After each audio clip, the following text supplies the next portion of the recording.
ప్రస్తుతం మనం మడికేరిలోని green park రిసార్ట్స్లో ఉన్నాం. ఎంత అద్భుతంగా ఉందంటే ఒక 3 రోజుల పాటు మొత్తం ప్రపంచం అంతా కూడా ప్రకృతి ఒడిలో ఉన్నట్టుగా ఉన్నాం మేము.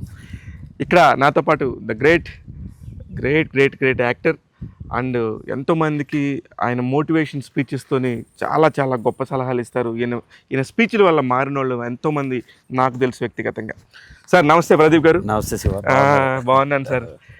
చాలా చాలా బాగుంది సార్. నాకు మీరు ఎప్పుడొచ్చారు, మీరు ఎలా జరిగింది ఇది మీది? నేను 3 days బ్యాక్ ఇక్కడికి వచ్చాను. ఒక బ్యూటిఫుల్ కొటేషన్ ఉంటుంది అనమాట. Life is like a song for which God he's given lyric but the tune is ours. అంటే జీవితం ఒక పాట లాంటిది, దాని సాహిత్యం భగవంతుడు ఇస్తాడు, సంగీతం మాత్రం మనం తెచ్చుకోవాలి. ఈ దైనందిక జీవితంలో పడిపోయి మెకానికల్ లైఫ్లో we are not able to enjoy the melody of life. This is a place where you can enjoy the melody of your life. Super. ఒక చిన్న బ్రేక్ తీసుకోవటం అంటే పూర్తిగా రొటీన్ నుంచి బయటికి రావటం. మీరు మీ కుటుంబం వచ్చి హాయిగా గ్రీన్ పార్క్ రిసార్ట్స్ ఇక్కడ కూర్గ్ దగ్గర మెడికేరీలో ఉంది, ఇక్కడికి రండి. It is not any other resorts. ఎందుకంటే నేచర్కి దగ్గరగా ఉండాలి. అవర్ నేచర్ ఈజ్ అగ్రికల్చర్ అంటారు, అవర్ కల్చర్ ఈజ్ అగ్రికల్చర్ అంటారు. ఈ ప్రకృతి దగ్గరగా చుట్టూ ఉన్న దీంట్లో ఈ ఎక్స్ట్రాడినరీ రిసార్ట్స్ అట్లూరి పూర్ణచంద్రరావు గారు ప్లస్ గ్రీన్ పార్క్ వాళ్ళు కట్టడం, మేము ఇక్కడ రావటం, ఐఎమ్ రియల్లీ ఎంజాయింగ్. ఇప్పుడు మా అమ్మాయితో వచ్చా, రేపు మా ఫ్యామిలీతో వద్దాం అనుకుంటున్నాం మళ్ళీ some time in summer again. Super sir. అయితే నిజంగా కూడా ఇక్కడ అసలు మనం ఫస్ట్ బయలుదేరినప్పుడు ఇలాంటి ఒక అనుభూతిని ఎక్స్పెక్ట్ చేసాము సార్? లేదండి, ఏదో రిసార్ట్స్ కట్టారు ఏదో ఉంటుందంటే it is like any other thing అనుకున్నా, కానీ ఇంత నేచర్లో ఇంత బ్రహ్మాండంగా ఇంత ఫ్రెష్ ఎయిర్, అసలు ప్రకృతి మధ్యలో అట్లా అమ్మ ఒళ్ళో పడుకున్నట్టుంది. అయితే సార్ ప్రదీప్ గారు, ఈ రిసార్ట్స్కి సంబంధించి నేనైతే కనుక ఈ చల్లదనాన్ని వీటిని ఇంతవరకు ఇప్పుడు మన దగ్గర ఇంత ఎంజాయ్ చేస్తానని అనుకోలేదు. ఇక్కడికి వచ్చి కట్టడం అనేది ఆయనకి ఎలా వచ్చిందంటారు థాట్? మీకున్న అట్లూరి పూర్ణచంద్ర గారితో మీకు చాలా సాన్నిధ్యం ఉంది కాబట్టి అడుగుతున్నాను. అంటే ఇది ఆయన ఒక డెస్టినేషన్ ప్రాజెక్ట్గా తీసుకున్నారు. ఆయన ఎప్పుడో 73లో జగమేమాయ సినిమా తీసినప్పుడు ఈ ప్లేస్ అంతా చూసి ఇంత బ్యూటిఫుల్ ప్లేస్ కదా అనుకున్నారట. అక్కడి నుంచి దాని మీద ప్రేమ పెంచుకుని ఇక్కడే 10 ఏళ్ల పాటు విజువలైజ్ చేసి ఇలా కట్టారు. నేనేం చెప్తున్నానంటేనండి, మనసుకు నచ్చిన చోట ప్రపంచంలో 5 స్టార్ హోటల్, ఇది 5 స్టార్ ఫెసిలిటీతో మనసుకు నచ్చినవి 2 ఉన్నాయి కాబట్టి this the best destination for us. 2 కూడా. కానీ అసలు ఆయనకి ఆ 90 ఏళ్ల వయసులో నేనంతా స్పీచెస్ వింటున్నప్పుడు రజనీకాంత్ గారు మాట్లాడుతుంటే నాకు అసలు గూస్ బంప్స్ వచ్చినాయి. ఏంటి అసలు ఈ మనుషులేంటి ఎంత సింపుల్గా, రజనీకాంత్లో ఆయన వ్యక్తి అలా వచ్చేసుకుని నడుచుకుని ఈయన కోసం వచ్చాడు. అమితాబ్ బచ్చన్ గారు కూడా వచ్చేవారట, ఆయనకు ఒంట్లో బాగాలేదని ఆగారట. అంటే మనుషులు వాళ్ళ ప్రవర్తనతోని ఎంతోమంది మనుషుల యొక్క మనసుల్ని దోచుకుంటారు.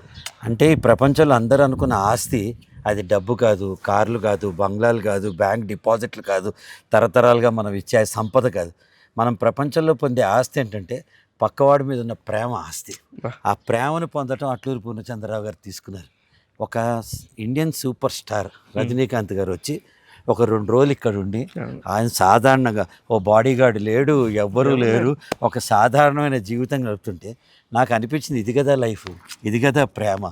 మనకి ఇష్టమైన వాళ్ళకి మనం తిరిగి ఇచ్చే బహుమతి ఏంటి చెప్పండి? ఏముంటుంది ఇంతకంటే? 90 ఏళ్ల వయసులో ఆయనకి మీ వల్ల నేను ఎదిగాను, నేను ఇదిగో అని మురళీమోహన్ గారు, రజనీకాంత్ గారు వీళ్ళందరూ చెప్తూ ఉంటే అసలు ఎంత ఆనందం వేస్తుంది కదా. అంటే మన కోసం మనం బతకడం కాదు, 10 మందిని కలుపుకుని బతకాలి. అది అద్భుతంగా చెప్పాడు ఆయన.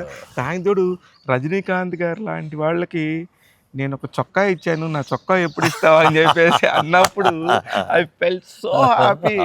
అరే దానికి రజనీకాంత్ గారు పెద్దగా పగలబడినారు. అదే కదా ఎమోషనల్ బాండింగ్ అంటే. అసలు ఒక గురువుకి శిష్యుడికి మధ్య ఉన్నది బాండింగే అది. మనం ఏమిస్తామంటే మనం అట్లాంటి అనుబంధాన్ని పెంచుకోవటమే చేయగలుగుతాం. అందుకంటే నిజంగా అప్పుడు అనిపించింది, ఎస్ దిస్ ఈజ్ ఆయన లైఫ్కి, పూర్ణచంద్ర గారి లైఫ్కి దిస్ ఈజ్ ద ఫుల్ఫిల్నెస్. ఆ రోజున 50 ఏళ్ల కిందట ఇవన్నీ జరుగుతాయని ఆయన చేయలేదు, ఏ రోజు కూడా ఆయన ఆలోచించలేదు అలాగా. అంటే జీవితం గమనంలో మనం ప్రయాణిస్తూ ఉంటే అనేక మజిలీలు వస్తూ ఉంటాయి. అప్పుడప్పుడు పెద్ద స్టేషన్స్ వస్తాయి, అప్పుడప్పుడు రైలు సిగ్నల్ ఆగిపోతుంది. మనం ఎందుకు రాని కింద దిగి వస్తే అద్భుతమైన నేచర్ చూస్తూ ఉంటాం అనమాట. You have to live in the present moment. ఈ సెకండ్లో మనం కనుక నిలబడి ఉంటే ఈ సెకండ్లో నేను ఆనందించాలి. ఎస్టర్డే ఈజ్ ఏ హిస్టరీ, మనం ఎవడో మార్చలేదు. అవును. టుమారో ఈజ్ ఎ మిస్టరీ, ఏం జరుగుతుందో మార్చలేదు. ఇవాళే ప్రజెంట్ అనమాట. కాబట్టి ఈ క్షణంలో బతకడం నేర్చుకోవాలి. పూర్ణచంద్రరావు గారు ఆల్ త్రూ ఈజ్ లైఫ్ ఆ క్షణంలో బతికారు. ఒక చిన్న you can say it as a projector బాయ్గా చేసిన, డోర్ కీపర్గా చేసిన, పారిపోయి ఇంట్లోంచి జీవితాన్ని పెట్టిన ఆయన ప్లానింగు, ఆయన ఎగ్జిక్యూషన్ ఇవాల్టి కూడా చూడాలి. 90 ఏళ్ళకి రిటైర్మెంట్ అంటే ఏంటో తెలియదు. రిటైర్మెంట్ ఎవరికి కావాలి? ఎవరైతే జీవితం పట్ల ఇంకా చాలే అనుకున్న వాడికి రిటైర్మెంట్ కావాలి. అనుక్షణం జీవితాన్ని ఆస్వాదిస్తున్న వాడికి ఏం కావాలి? ఏం కావాలి చెప్పండి? ఎందుకంటే ఒక శ్వాస తీసుకున్నట్టు ఆనందాన్ని ఆయన తీసుకుంటున్నారు. మనం బతుకుతున్నాం కదా, మనం ఏదో ఒకటి చేయాలమ్మా అంటున్నారు ఆయన. Yes. ఆయన మాట్లాడుతుంటే నిజమే కదా. 60 ఏళ్ళకి రిటైర్మెంట్ అయ్యి అమ్మాయి అని కూర్చునే వాళ్ళందరికీ మోటివేషన్ లాగా అనిపించింది ఇది. ఆయన్ని చూస్తే 20 ఏళ్ళ నా లైఫ్ స్పాన్ పెంచుకున్నది. అవునా? Super sir, congratulations.